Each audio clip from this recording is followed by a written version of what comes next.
I was 19 years old when my parents abandoned me at a gas station in the middle of the desert. They drove away, leaving me stranded, thinking I'd come crawling back begging for forgiveness. But what I did in the next 48 hours changed everything. And when they finally came back for me, I was already gone. My name is Jordan Hayes, and this is the story of how I turned abandonment into liberation. It was March, spring break. Most college students were partying on beaches or traveling with friends. But not me. I was stuck on a family road trip to San Diego with my parents, Linda and Robert Hayes, and my older brother Tyler and his girlfriend, Amber. I should have known it would be a disaster. Every family trip was a disaster. Because in the Hayes family, there were two classes of people. Tyler, the golden child who could do no wrong, and me, the disappointment who could do nothing right. Tyler was 24, worked in sales, still lived at home, and contributed nothing to household expenses. But according to my parents, he was finding himself and building his career. I was 19, a sophomore at Arizona State University studying biomedical engineering with a 3.9 GPA, working part-time at a campus lab to pay for my expenses. But according to my parents, I was ungrateful and didn't appreciate everything they did for me. The trip started badly. My mother insisted I sit in the very back of the SUV, squeezed between suitcases, while Tyler and Amber got the middle row. "Jordan, you're the smallest, you'll fit back there," my mother said. I wasn't the smallest. Amber was tiny. But I didn't argue. I never argued. That's what good daughters do, right? We drove for hours. Tyler and Amber were loud, laughing, playing music, my parents joining in their conversations. I sat in the back, invisible, listening to them talk about Tyler's amazing sales numbers and Amber's adorable new job at a boutique. Nobody asked about my classes. Nobody asked about my research project. Nobody asked about anything related to me. Around noon, we stopped for lunch at a diner. My mother ordered for everyone without asking what I wanted. "Jordan will have the salad," she announced. "She's watching her figure." I wasn't watching my figure. I was a healthy weight. But my mother had been making comments about my body since I was 12. "Actually, I'd like the burger," I said quietly. My mother's face tightened. "The salad is healthier, Jordan." "I'd like the burger," I repeated. "Don't be difficult," my father said. "Just get the salad." I got the salad. I ate in silence while my family laughed and talked around me. After lunch, Tyler made a joke. "At least Jordan's finally eating healthy. Maybe she'll lose that freshman 15 she's been carrying around." Everyone laughed, including my parents. I didn't say anything. I just documented it. I'd been documenting everything for months. Every cruel comment. Every dismissal. Every moment of favoritism. I had a folder on my phone labeled Evidence, with screenshots, voice recordings, and notes. I didn't know why I was collecting it. I just knew I needed proof. Proof that I wasn't crazy. Proof that this wasn't normal. Proof that I wasn't the problem. We got back in the car. More hours of driving. More conversations that didn't include me. Around 4 in the afternoon, we stopped at a gas station. It was one of those isolated stations in the middle of the desert between Phoenix and San Diego. Nothing around for miles except sand, cacti, and heat.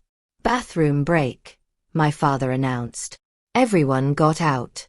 I went to the bathroom. It was disgusting, but I didn't have a choice. I washed my hands, checked my phone, took a deep breath. When I walked back outside, I looked around for our silver SUV. It wasn't there. I walked around the gas station. Maybe they'd moved to a different pump. But no. The SUV was gone. Completely gone. My heart started racing. I pulled out my phone and called my mother. It rang. And rang. And rang. Voicemail. I called my father. Straight to voicemail. I called Tyler. No answer. I sent a text to the family group chat. "Where are you guys?" Did you leave without me? I waited. 1 minute. 2 minutes. 5 minutes. Then my phone buzzed. A message from my mother. Not in the group chat. A private message. You need to learn to be more grateful and respectful. When you're ready to apologize for your horrible behavior, let us know. Until then, think about what you've done. We'll come get you when you've matured. I read the message 3 times. Horrible behavior. What horrible behavior? I hadn't done anything. I'd been silent the entire trip. I'd done everything they asked. I'd been the perfect, obedient daughter. I called my mother again. This time she answered. Mom, what are you talking about? What did I do? You know exactly what you did, Jordan, my mother said coldly. Your attitude has been terrible this entire trip. Rolling your eyes, sighing, acting like you're too good for this family. I didn't roll my eyes, I said. I didn't do anything. There you go again, my mother said. Always playing the victim. Always acting like we're the bad guys. Well, maybe some time alone will teach you to appreciate your family. Mom, you can't just leave me here, I said, my voice rising. I'm in the middle of nowhere. You're 19 years old, my mother interrupted. You're an adult. Figure it out. When you're ready to apologize sincerely, call us. Until then, goodbye, Jordan. She hung up. I stood there, in the parking lot of a gas station in the middle of the desert, staring at my phone. My parents had abandoned me. Actually abandoned me. Because I hadn't been grateful enough. Because I'd wanted a burger instead of a salad. Because I existed. I felt tears starting to form. But I wiped them away. I wasn't going to cry. Not here. Not now. I went back inside the gas station. The clerk, a woman in her 50s with kind eyes, looked at me with concern. You okay, honey? My family left without me, I said. Do you have a phone I can use? Mine's almost dead. Of course, she said, handing me the station phone. Do you need me to call someone? Police. No, I said. Not yet. Let me make a call first. I dialed a number I hadn't called in 3 years. A number my parents had forbidden me to call. My Aunt Melissa. My father's younger sister. The one who'd been cut off from the family for disrespecting family values when she divorced her abusive husband. Hello. A familiar voice answered. Aunt Melissa. I said. It's Jordan. There was a pause. Jordan. Oh my God, Jordan. How are you? Is everything okay? No, I said, my voice breaking. Everything's not okay. I need help. My parents abandoned me at a gas station in the desert. Can you come get me? Another pause. Then, give me the address. I'm on my way. Aunt Melissa lived in San Diego. The gas station was about 2 hours away, somewhere between Yuma and El Centro. She told me she'd be there as fast as she could. While I waited, I sat outside the gas station, my back against the wall, and I did something my parents never expected. I documented everything. I took photos of the gas station, timestamp visible. I took screenshots of my mother's messages. I recorded a video. My name is Jordan Hayes. I'm 19 years old. It's March 23rd, 4:47 p.m. I'm at a gas station off Interstate 8 between Yuma and El Centro.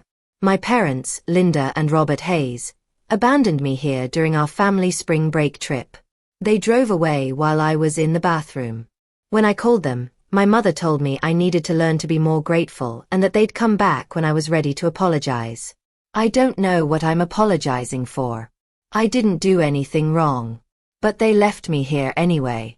In the middle of the desert. With $43 and a dying phone. This is what parental abandonment looks like. I saved the video. Then I opened my evidence folder. Months of documentation. Screenshots of text messages where my mother called me ungrateful and selfish. Voice recordings of family dinners where Tyler was praised endlessly while my accomplishments were dismissed. Photos of report cards that my parents never acknowledged. A paper trail of emotional abuse and neglect. I'd been collecting this evidence for months, not knowing what I'd do with it. Now I knew.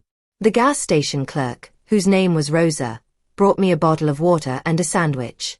"On the house, honey," she said. "You look like you need it." "Thank you," I said, my voice thick with emotion. "That's very kind.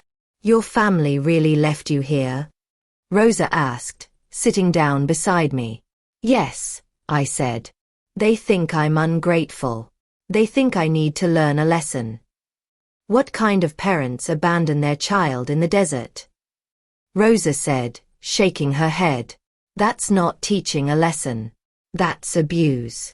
The word hit me like a punch. Abuse. I'd never called it that before. I'd always made excuses. They're just strict. They're just traditional. They just have high expectations. But Rosa was right. This was abuse. And it had been abuse for years. "Do you want me to call the police?" Rosa asked. "I can report this. What they did is illegal." "Not yet," I said. "My aunt is coming to get me. But I might need your help later. Would you be willing to give a statement about what happened? About the fact that my parents left me here?" "Absolutely," Rosa said. "I'll tell anyone who asks. What they did is wrong." "Thank you," I said. We sat in silence for a while. Then Rosa said, "You seem like a smart girl. What are you studying?" "Biomedical engineering," I said. "At Arizona State." "That's impressive," Rosa said. "Your parents must be proud." I laughed bitterly. "You'd think so. But they're more proud of my brother who lives at home and works in sales." Rosa shook her head. "Some people don't know how to appreciate what they have until it's gone." "They're about to find out," I said. 2 hours later, a blue Honda pulled into the gas station. A woman got out, tall and athletic with short dark hair and my father's eyes. Aunt Melissa. I hadn't seen her in 3 years, not since my parents cut her off. But she looked exactly the same. "Jordan," she called, rushing toward me. I stood up and she pulled me into a tight hug. I started crying. All the tears I'd been holding back came flooding out. "It's okay," Melissa said, holding me. "You're safe now. I've got you." "They left me," I sobbed. "They just drove away." "I know," Melissa said. "I know. And they're going to regret it." We thanked Rosa, who gave me her phone number and email in case I needed her statement. Then Melissa and I got in her car and started driving towards San Diego. For the first few minutes, I just cried. Melissa didn't say anything, just let me get it out. Finally, when I'd calmed down, she said, "Tell me everything." So I did. I told her about the trip. About being shoved in the back of the SUV. About the lunch where my mother ordered for me. About Tyler's cruel joke. About the gas station. About my mother's message. About the phone call where she told me to figure it out. Melissa's hands tightened on the steering wheel. "That's not parenting," she said. "That's abuse. You know that, right?" "I'm starting to realize that," I said. "How long has this been going on?" Melissa asked. "Always," I said. "For as long as I can remember. Tyler's always been the favorite. I've always been the disappointment. Nothing I do is ever good enough. A 3.9 GPA isn't good enough." Melissa said. "Studying biomedical engineering isn't good enough? Working part-time while going to school full-time isn't good enough?" "Not compared to Tyler," I said. "Tyler who lives at home rent-free and works in sales." "Your parents haven't changed," Melissa said. "They're still the same controlling, narcissistic people they were when they cut me off." "Why did they cut you off?" I asked. "I was never clear on that." "Because I got divorced," Melissa said. "I was married to a man named David. He was charming at first, but after we got married, he became controlling and emotionally abusive. After 5 years, I'd had enough. I filed for divorce. Your parents were furious. They said I was disrespecting the sanctity of marriage, that I was giving up too easily, that I should try harder to make it work. They didn't care that David was abusive. They only cared about appearances, about what people would think. When I refused to go back to him, they cut me off, said I was a bad influence, that I was selfish and ungrateful. That sounds familiar, I said. It's their favorite tactic, Melissa said. When you don't do what they want, you're ungrateful. You're selfish. You're the problem. It's never them. It's always you. I thought I was crazy, I said. I thought maybe I really was ungrateful. Maybe I really was the problem. You're not, Melissa said firmly. Trust me. I went through the same thing. It took me years of therapy to realize that the problem wasn't me. It was them. We drove in silence for a while. Then I said, I'm not going back. Good, Melissa said. You shouldn't. But I need to do something, I said. I can't just let this go. They need to face consequences. What are you thinking?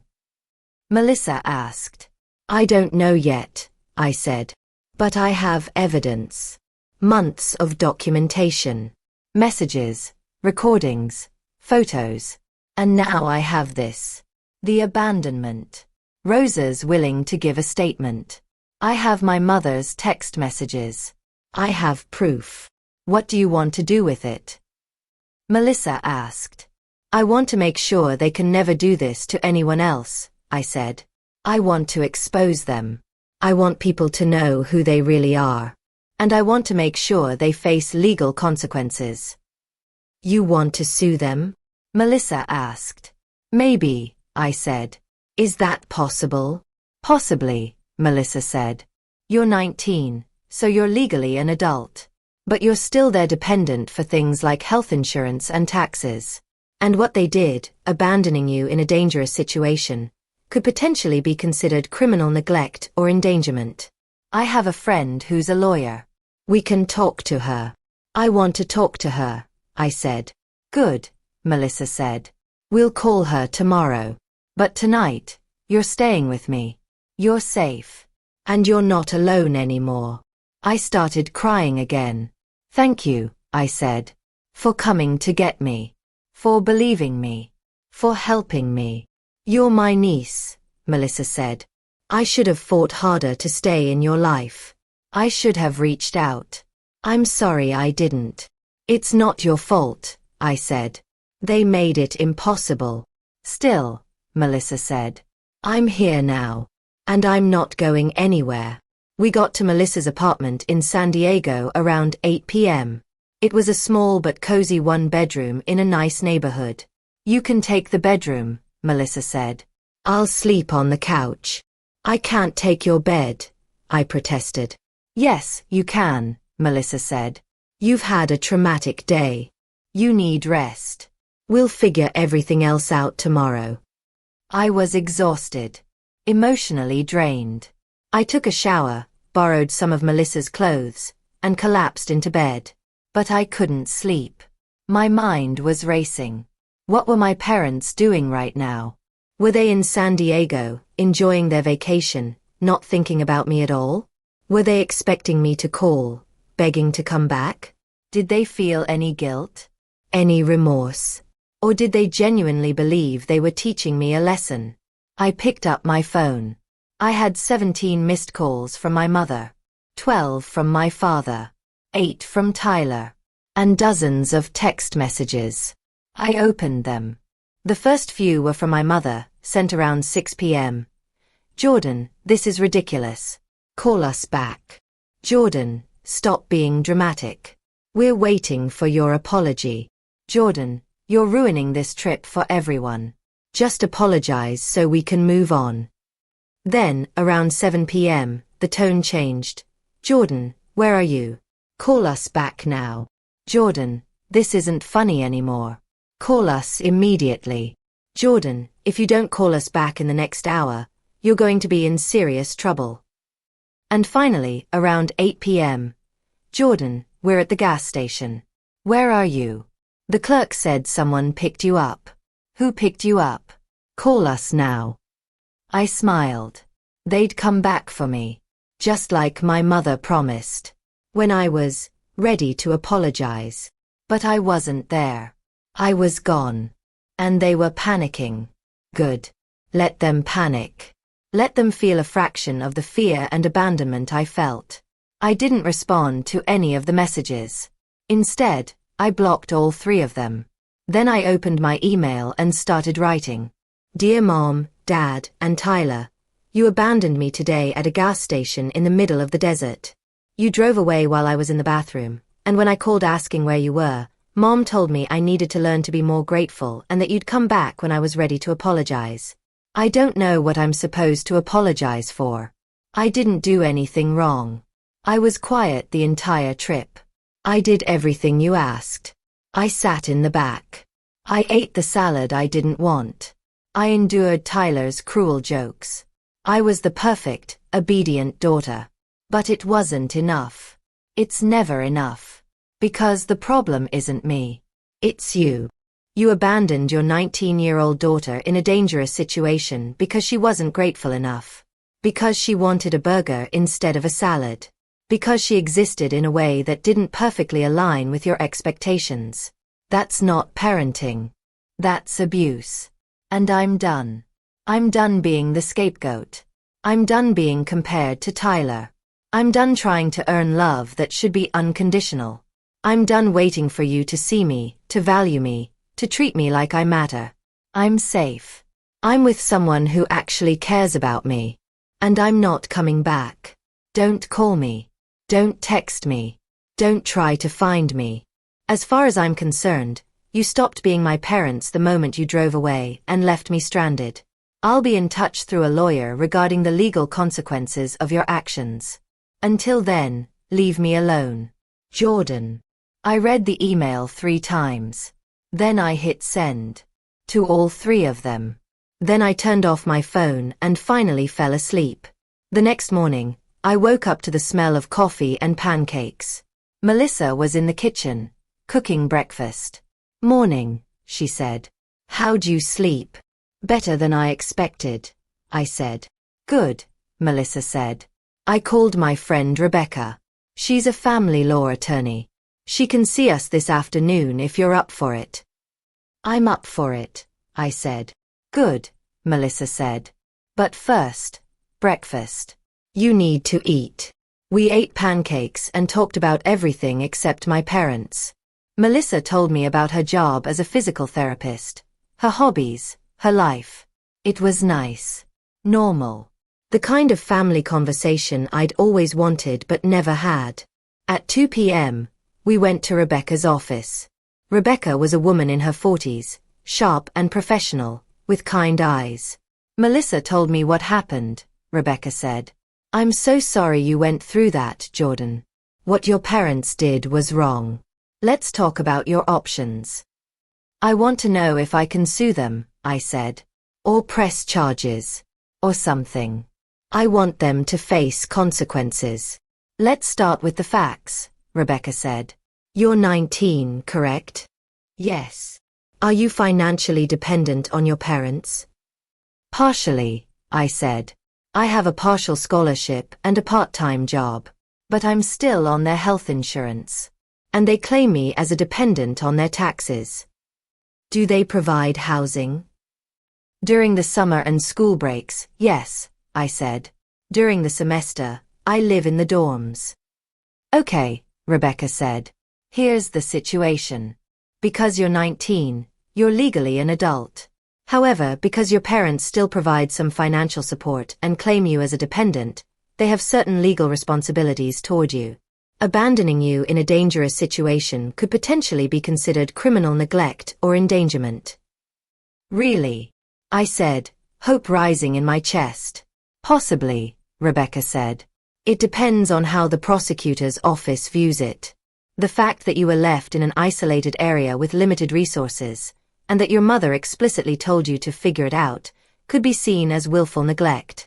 I'd recommend filing a police report. Even if criminal charges aren't pursued, having an official report creates a legal record of what happened.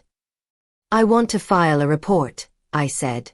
Good, Rebecca said. I can help you with that.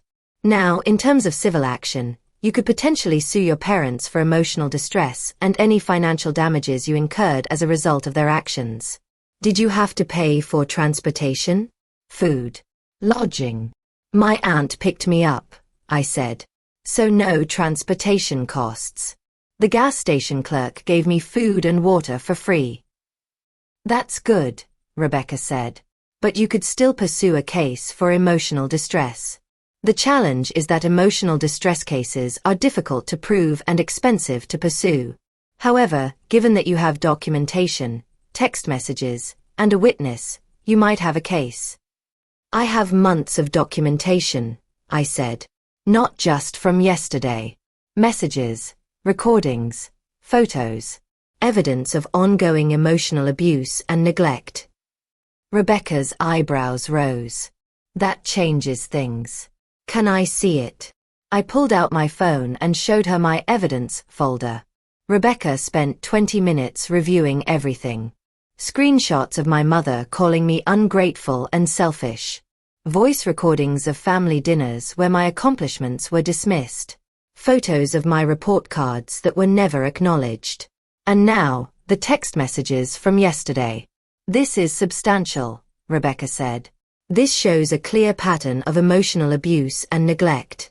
Combined with yesterday's abandonment, you have a strong case. Not just for a civil suit, but potentially for emancipation. Emancipation, I said. I'm already 19. Legal emancipation would formally sever your parents' legal and financial responsibilities toward you, Rebecca explained. It would mean they can no longer claim you as a dependent. You'd be fully independent.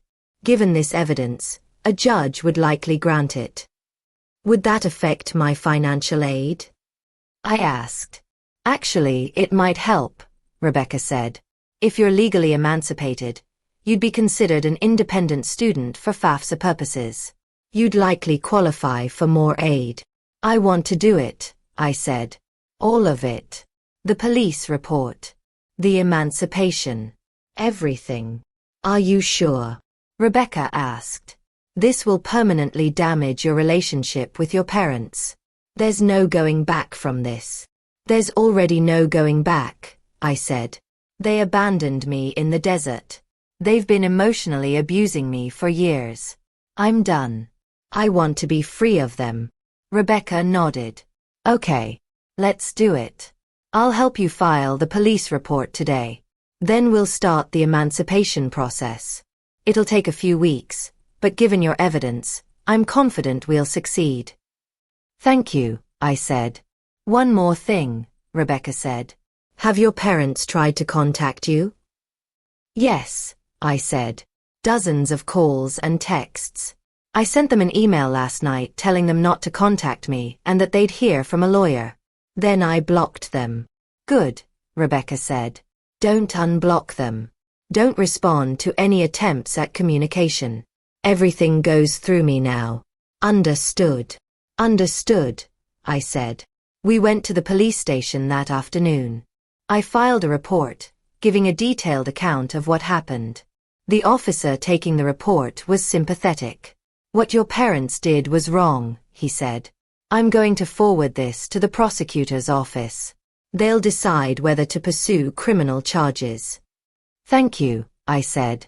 After the police station, Rebecca helped me draft a formal cease and desist letter to my parents, demanding they stop all contact with me. This establishes a legal boundary, Rebecca explained. If they violate it, we can pursue a restraining order. Everything was happening so fast. 24 hours ago, I was the obedient daughter, trying desperately to earn my parents' love. Now I was filing police reports and pursuing legal emancipation. It felt surreal. But it also felt right. That evening, Melissa and I ordered pizza and watched movies. Around 9 p.m., there was a knock on the door. Melissa looked through the peephole and her face went pale. "It's your parents," she whispered. My heart started racing. "Don't open it," I said. "I won't," Melissa said. "But they know you're here." The knocking continued. Then my father's voice. "Melissa, open the door. We know Jordan's in there. We just want to talk to her." "She doesn't want to talk to you," Melissa called through the door. "This is between us and our daughter," my mother's voice said. "You have no right to keep her from us." "She's 19 years old," Melissa said. "She can make her own decisions. And she's decided she doesn't want to see you. Leave, or I'm calling the police." "We're her parents," my father shouted. "We have a right to see her." "You abandoned her in the desert," Melissa shouted back. "You have no rights. Now leave." There was silence. Then my mother's voice, cold and threatening. "You're going to regret this, Melissa. You're turning our daughter against us. You're destroying this family. You destroyed this family when you drove away and left your daughter stranded," Melissa said. "Now leave before I call the cops." More silence. Then footsteps. They were leaving. I let out a breath I didn't know I'd been holding. Melissa came and sat beside me. "You okay?" "Yeah," I said. "Thank you for standing up to them." "Always," Melissa said. "You're safe here. They can't get to you." But I knew they wouldn't give up that easily. My parents were nothing if not persistent. Sure enough, over the next few days, they tried everything. They called Melissa's phone constantly. She blocked them. They showed up at her apartment twice more. She called the police both times. They sent emails. Long, rambling emails about how hurt they were, how ungrateful I was, how I was destroying the family. I didn't read them. Rebecca did, documenting everything for our case. They even tried to file a missing persons report, claiming I'd been kidnapped. The police quickly dismissed it when they saw the report I'd filed and the evidence I'd provided. My parents were losing control.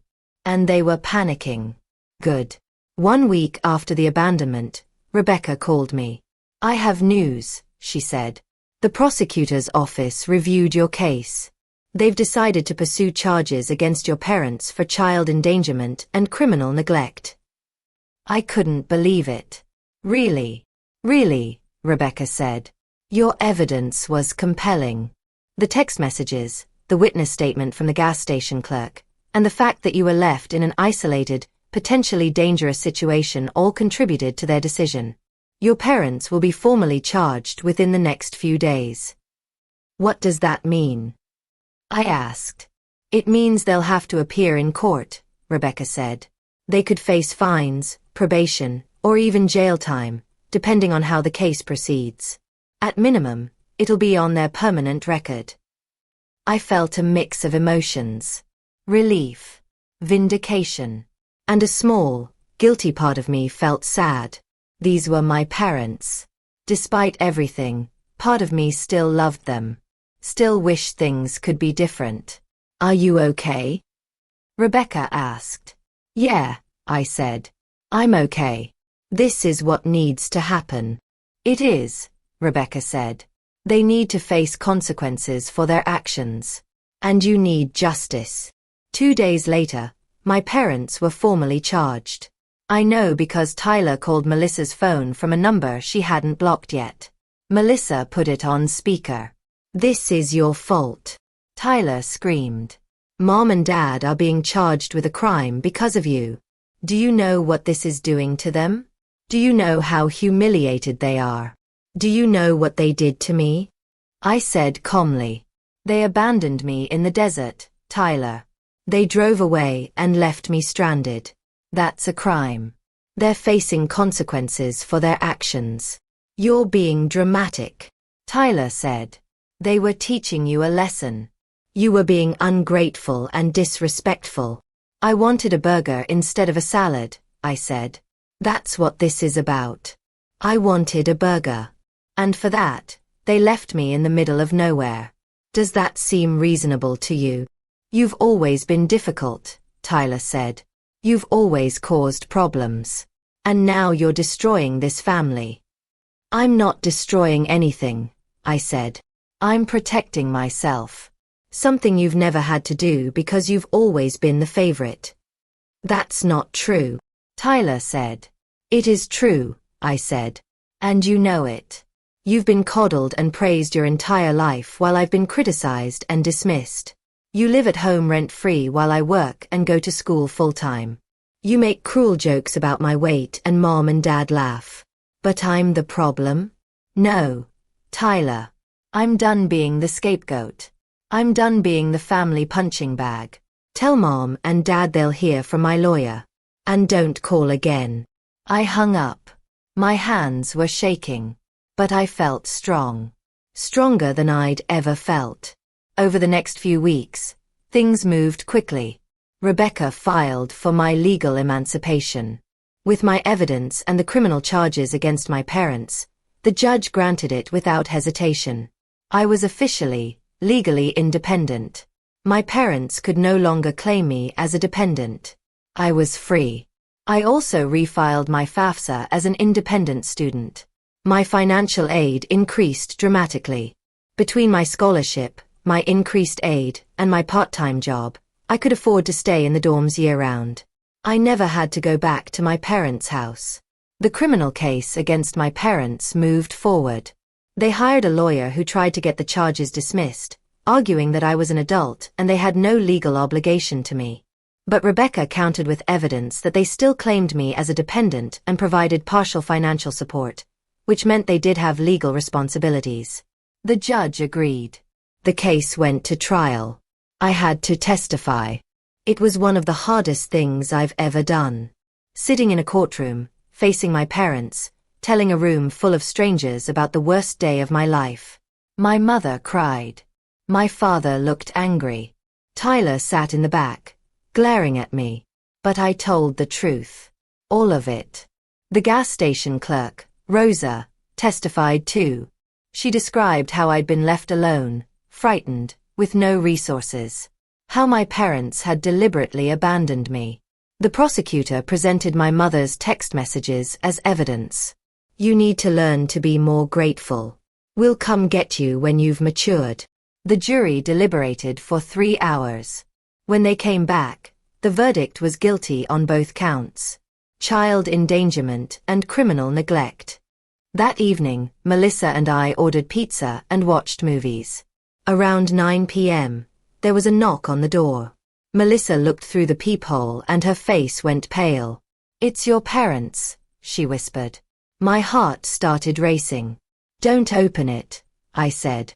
"I won't," Melissa said. "But they know you're here." The knocking continued.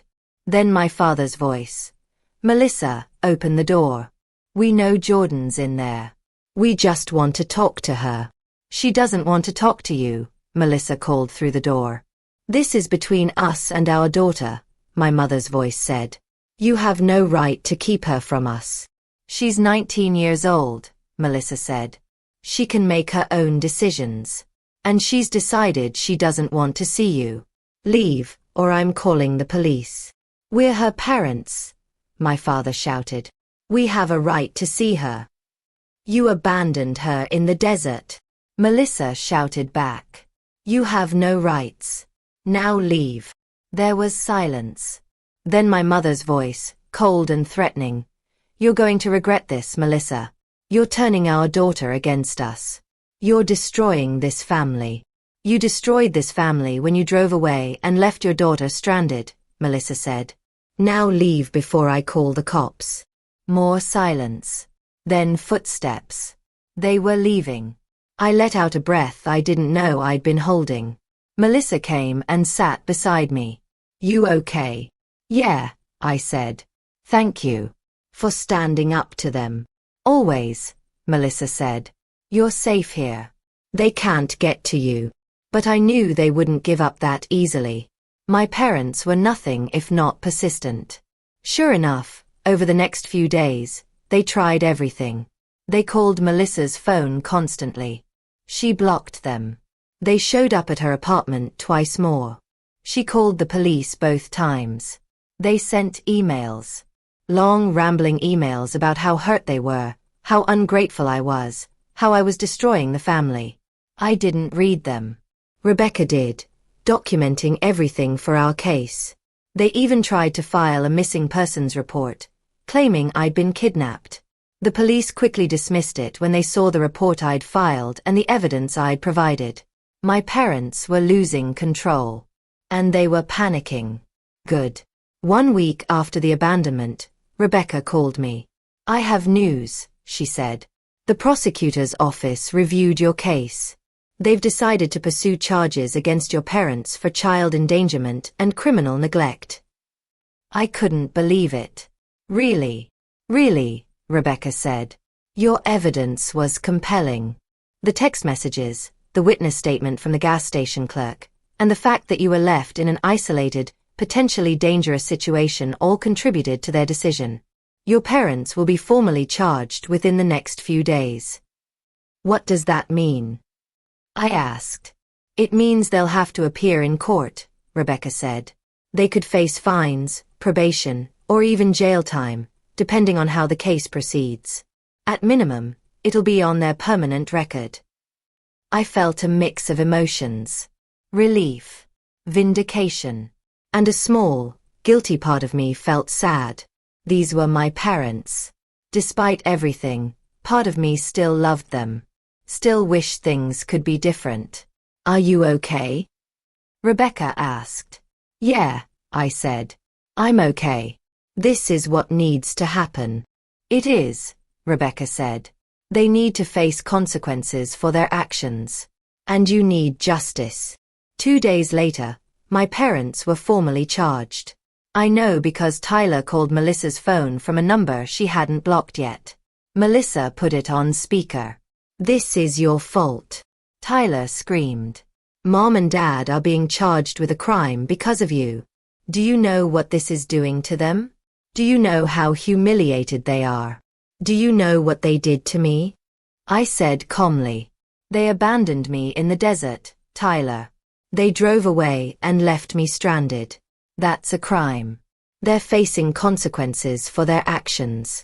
"You're being dramatic," Tyler said. "They were teaching you a lesson. You were being ungrateful and disrespectful." "I wanted a burger instead of a salad," I said. "That's what this is about. I wanted a burger. And for that, they left me in the middle of nowhere. Does that seem reasonable to you?"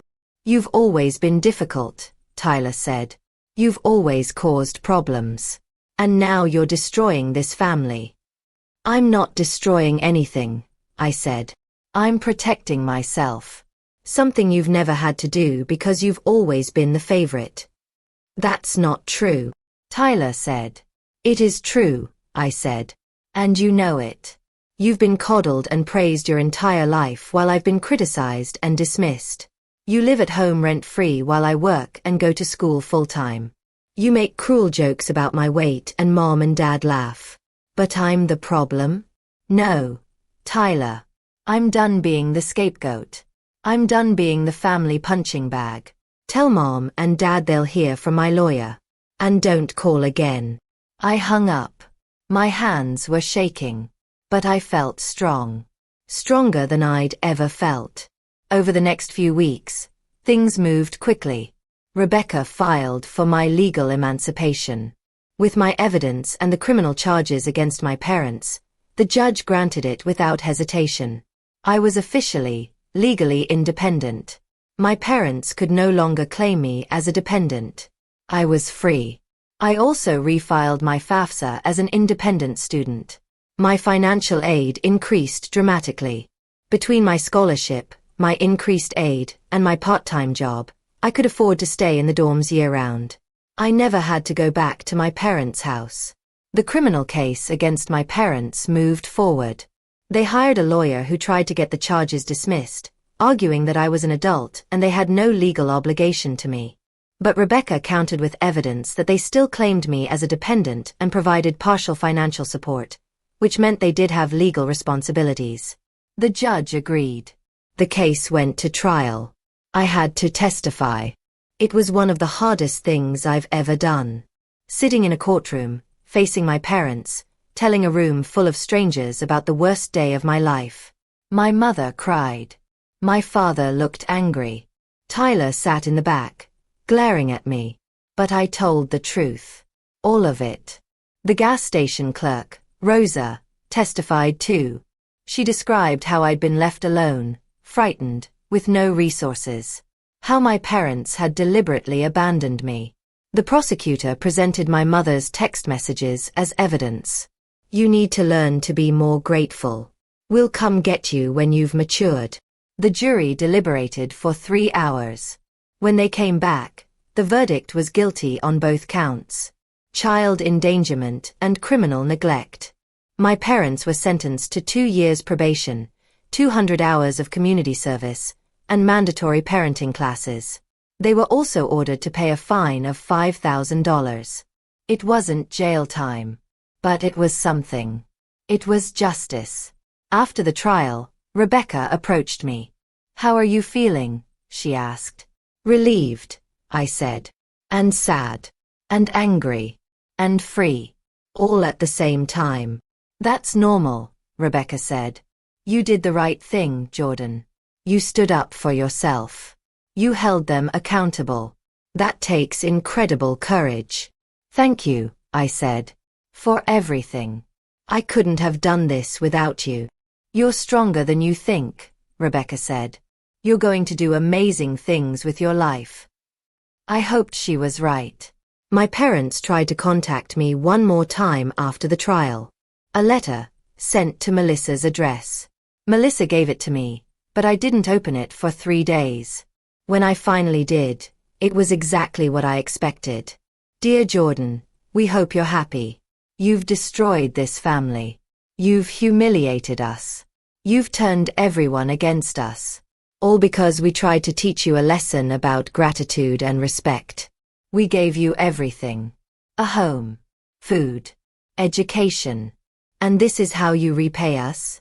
By dragging us through court? By making us look like criminals? You've broken your father's heart. You've made your mother sick with stress. Tyler won't even speak to us anymore because he's so ashamed. We hope you can live with yourself. We hope you realize what you've done. You've lost your family. Was it worth it? We won't contact you again. You've made it clear you don't want us in your life. Fine. You're on your own now. Don't come crawling back when you realize how hard life is without us. You made your choice. Now live with it. Mom and Dad." I read the letter twice. Then I tore it up and threw it away. They still didn't get it. They still thought they were the victims. They still thought I was the problem. But I didn't need them to understand. I didn't need their approval or their apology. I just needed to be free. And I was. I went back to Arizona State for my sophomore year. I threw myself into my studies. I excelled in my classes. I made friends. Real friends who valued me and supported me. I continued therapy to work through the trauma and abuse. I learned to set boundaries. I learned to recognize my worth. I learned that I didn't need my parents' love to be whole. I graduated with honors.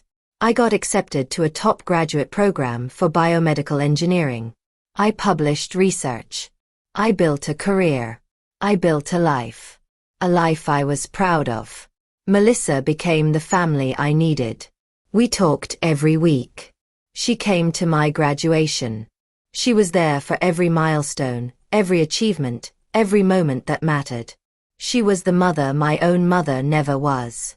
5 years after the gas station, I was 24 years old. I had a master's degree. I was working at a cutting-edge biotech company. I had an apartment I loved. I had friends. I had a life. And then, out of nowhere, I got a Facebook message. From Tyler. "Jordan, I know you probably don't want to hear from me, but I need to tell you something. I'm sorry. I'm sorry for how I treated you. I'm sorry for the jokes. I'm sorry for not standing up for you. I'm sorry for taking Mom and Dad's side. You were right. About everything." After the trial, I started seeing things differently. I started noticing how they treated me versus how they treated you. I started realizing that the way they parented wasn't normal. I moved out 2 years ago. I've been in therapy. I've been working on myself. And I've realized how badly I failed you as a brother. I don't expect you to forgive me. I don't expect you to want a relationship with me. But I needed you to know that I'm sorry. And that you were right. You deserved better. I hope you're doing well. I hope you're happy. Tyler. I stared at the message for a long time. Part of me wanted to ignore it, to delete it and move on. But another part of me, the part that had worked so hard to heal, wanted to respond. So I did. Tyler, thank you for your message. I appreciate your apology. It means something. I'm doing well. I'm happy. I have a good life. I don't know if I'm ready for a relationship with you. Maybe someday. But not yet. I need more time. But I'm glad you're in therapy. I'm glad you're working on yourself. That's important. Take care of yourself. Jordan. It wasn't forgiveness. Not yet. But it was a door left slightly open. Maybe someday we'd walk through it. Or maybe we wouldn't. Either way, I was okay. I didn't need Tyler's redemption to be whole. I was already whole. 6 months later, I got another message. This time from my mother. Jordan, I'm dying. I have stage 4 cancer. The doctors say I have 6 months, maybe less. I know we haven't spoken in years. I know you hate me. But I'm your mother. And I'm dying. I'd like to see you. To talk to you. To make things right before I go. Please. I'm begging you. Give me one chance. Mom. I read the message 3 times. I felt a complicated mix of emotions. Sadness. Anger. Guilt. And underneath it all, a deep, aching grief for the mother I never had. I called Melissa. My mother says she's dying, I said. She wants to see me. What do you want to do? Melissa asked. I don't know, I said. Part of me wants to go. To get closure. To hear what she has to say. But another part of me is terrified. Terrified that she'll hurt me again. Terrified that she'll make it about her. Terrified that I'll leave feeling worse than I do now. Those are all valid fears, Melissa said. Only you can decide what's right for you. But whatever you decide, I support you. I thought about it for 3 days. Then I responded to my mother's message. I'll come. Once. We can talk. But I'm not promising anything. And if you try to manipulate me or make this about you, I'm leaving. Understood. She responded immediately. Understood. Thank you, Jordan. Thank you. 2 weeks later, I flew back to Arizona. I met my mother at a hospice facility. She looked so different. Thin. Frail. Her hair was gone from chemo. She looked old. She looked like she was dying. Jordan, she said when she saw me. You came. I came, I said, sitting down in the chair beside her bed. Thank you, she said. I wasn't sure you would. I almost didn't, I said. What did you want to say? My mother took a shaky breath. I wanted to say I'm sorry. For everything. For the gas station. For the way I treated you. For favoring Tyler. For not seeing you. For not valuing you. I was a terrible mother. And I'm sorry. I waited. There had to be more. There was always more. But. I prompted. But nothing, my mother said. I'm just sorry. You deserved better. You deserved a mother who saw you, who valued you, who loved you unconditionally. And I wasn't that mother. I was too caught up in my own issues, my own need for control, my own insecurities. And I took it out on you. That was wrong. And I'm sorry. I felt tears prick my eyes. Why? I asked. Why did you treat me that way? What did I do to make you hate me? You didn't do anything, my mother said. I didn't hate you. I was jealous of you. Jealous, I repeated. Of what? Of your strength, my mother said. Of your independence. Of your intelligence. You were everything I wasn't. You were confident and capable, and you didn't need anyone. And that terrified me.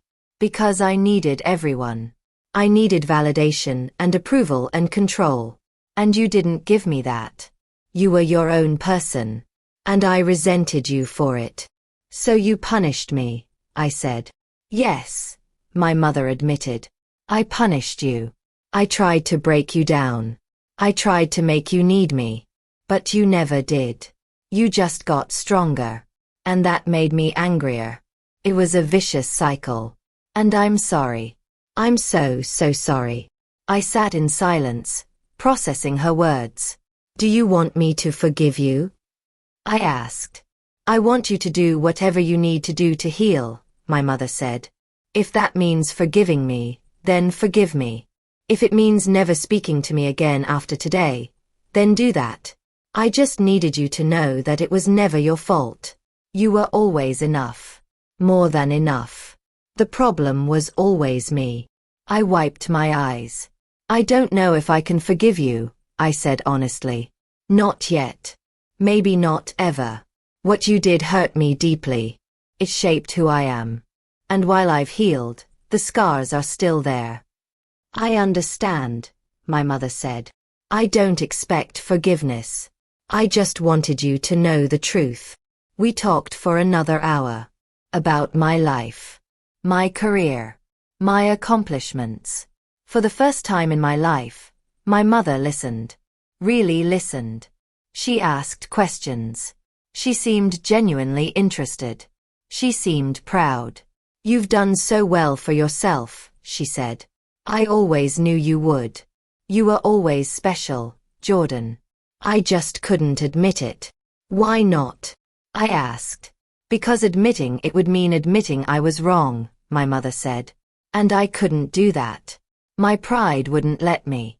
But I'm dying now. And pride doesn't matter anymore. The truth matters.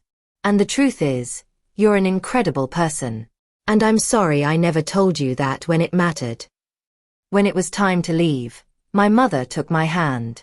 Thank you for coming, she said. It means more than you know. I'm glad I came, I said. And I meant it. It didn't fix everything. It didn't erase the pain. But it gave me something I'd been searching for my whole life. The truth. My mother died 6 weeks later. I didn't go to the funeral. I sent flowers. But I didn't go. I'd said my goodbye. That was enough. Tyler reached out after the funeral. I understand why you didn't come, he said. But I want you to know that Mom talked about you a lot at the end. About how proud she was of you.